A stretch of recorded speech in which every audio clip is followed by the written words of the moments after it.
Selamat siang Bapak Wibowo dan teman-teman semuanya. Kami dari kelompok 11 ingin mempresentasikan materi kami yang berjudul Peran Geografis dalam Rangka Meningkatkan Ketahanan Nasional.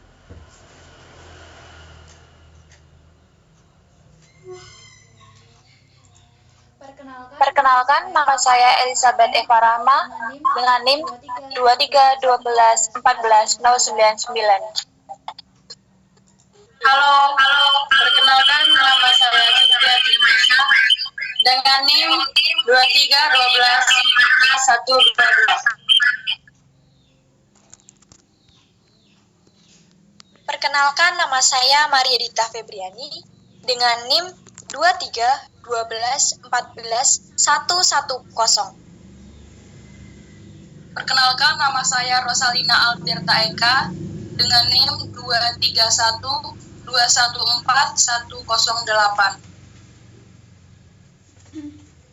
Perkenalkan, nama saya Maria Rusda Aji dengan NIM 2312141.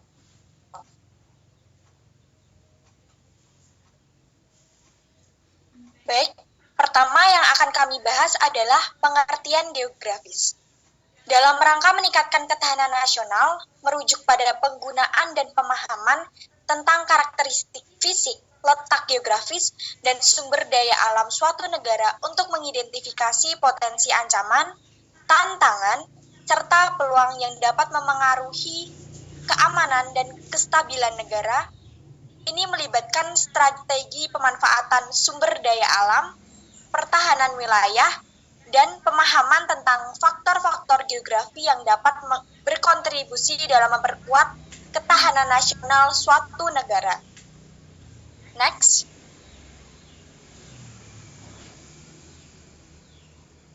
Yang kedua adalah pendapat para ahli terkait geografis. Yang pertama menurut Eratosthenes. Beliau berkata bahwa geografi adalah penulisan tentang bentuk muka bumi. Istilah atau kata geografi berasal dari bahasa Yunani yaitu geo yang memiliki arti bumi serta graphien yang berarti tulisan. Yang kedua berasal dari William. William berpandangan bahwa geografi adalah ilmu yang mempelajari tentang hubungan antara manusia dan lingkungan fisik. Yang ketiga adalah menurut Bintaro. Beliau menjelaskan geografi merupakan ilmu pengetahuan yang mencitrakan, menerangkan sifat-sifat bumi, menganalisis gejala-gejala alam dan penduduk, serta mempelajari corak yang khas mengenai kehidupan dan berusaha mencari fungsi dari unsur-unsur bumi dalam ruang dan waktu.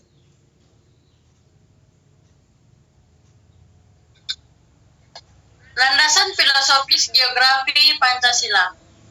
Sila pertama, cara bangsa Indonesia memahami mengelola wilayah geografisnya dengan mengacu pada kepercayaan bahwa Tuhan adalah sumber segala keberagaman geografis dan budaya di Indonesia. Sila yang kedua, cara bangsa Indonesia memahami dan mengelola wilayah geografisnya dengan mengacu pada kepercayaan bahwa manusia adalah ciptaan Tuhan yang harus dihormati dan harus dijunjung tinggi. Sila ketiga, cara bangsa Indonesia memahami dan mengelola wilayah geografisnya dengan mengacu pada kepercayaan bahwa persatuan adalah prinsip yang penting dalam mengelola wilayah negara Indonesia. Sila keempat, cara bangsa Indonesia memahami dan mengelola wilayah geografisnya dengan mengacu pada kepercayaan bahwa masyarakat yang adil dan beradab adalah prinsip yang penting dalam mengelola wilayah geografis Indonesia. Sila kelima, cara bangsa Indonesia memahami dan mengelola wilayah geografisnya dengan mengacu pada kepercayaan bahwa keadilan sosial adalah prinsip yang penting dalam mengelola wilayah Indonesia. Terdapat pengaruh-pengaruh geografis yang terhadap Trigatra. Pengaruh geografis yang pertama adalah pengaruh geografis terhadap gatra geografis meliputi pengelolaan sumber daya alam yang efektif dan efisien, serta pengembangan infrastruktur yang memungkinkan aksesibilitas wilayah terpencil. 2. Pengaruh kependudukan di negara Indonesia. Pengaruh geografis terhadap gatra kependudukan meliputi pengembangan infrastruktur yang memungkinkan aksesibilitas wilayah terpencil, serta pengembangan teknologi yang memungkinkan penggunaan sumber daya alam secara efektif. 3. Pengaruh pada sumber daya alam.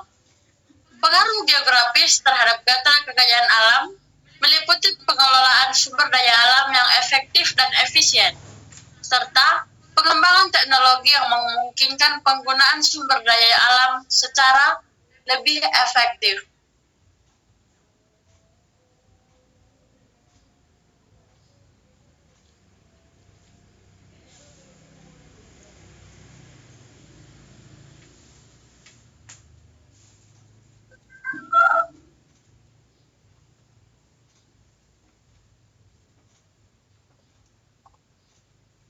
Pengaruh geografis terhadap Pancagatra. Yang pertama, ideologi. Pengaruh geografis terhadap ideologi meliputi pengembangan budaya, bangsa yang berisi ketekunan,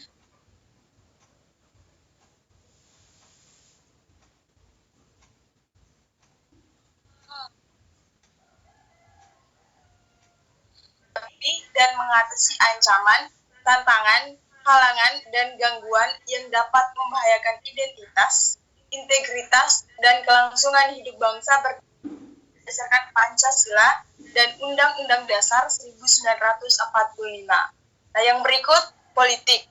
Pengaruh geografis terhadap politik meliputi pengembangan strategi, politik yang memungkinkan aksesibilitas wilayah terpencil, serta pengembangan teknologi yang memungkinkan penggunaan sumber daya alam secara lebih efektif. Nah, yang ketiga, ekonomi.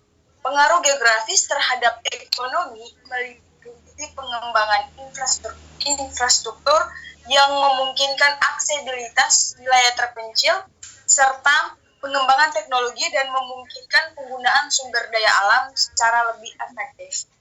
Yang keempat, sosial budaya.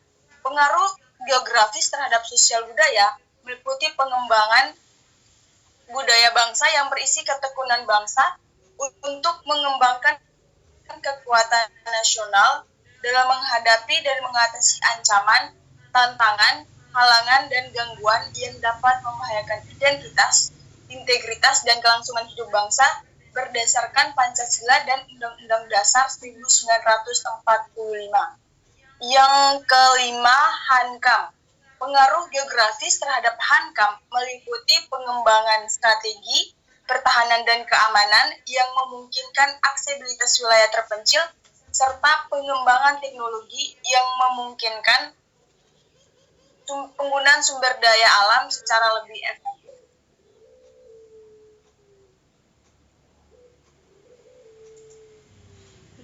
Berikut adalah topik faktual dan aktual tentang pembangunan Ibu Kota Nusantara.